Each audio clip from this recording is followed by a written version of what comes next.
বহু দিনৰ পৰা আমাৰ অসমৰ ৰাইজে দাবী কৰা অসমৰ কৃষি অৰ্থনীতি চাহ শিল্পক শক্তিশালী কৰিবৰ কাৰণে প্ৰয়োজনীয় নামৰূপ সাৰ কাৰখানাৰ চতুৰ্থ গোট এটা স্থাপন হ'ব লাগে, প্ৰতিষ্ঠা হ'ব লাগে।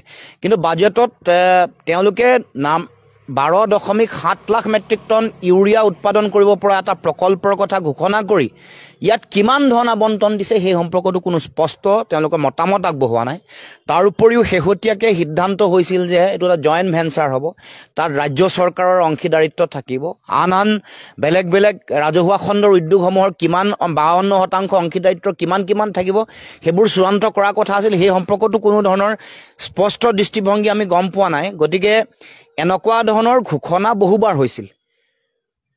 2015 চনত মোদী চৰকাৰ অহাৰ পাছতে প্ৰথম মোদী চৰকাৰৰ 100 দিনীয়া এজেণ্ডা, 2014 চনত অহা 100 দিনীয়া এজেণ্ডাত আছিল। তাৰপিছত 15 চনত কেবিনেটৰ সিদ্ধান্ত হৈছিল, কেবিনেটৰ ডিচিশ্যন হৈ 5,500 কোটি টকা এই চতুৰ্থ গোটৰ কাৰণে আবণ্টন দিয়াৰ কথা কৈছিল, কিন্তু সেইটো হৈ নুঠিল।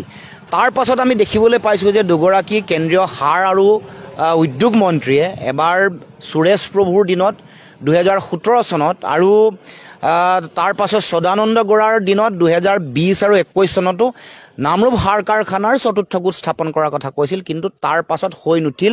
দুখন চৰকাৰ গ'ল, 14 চনত অহা মোদী চৰকাৰ, 19 চনত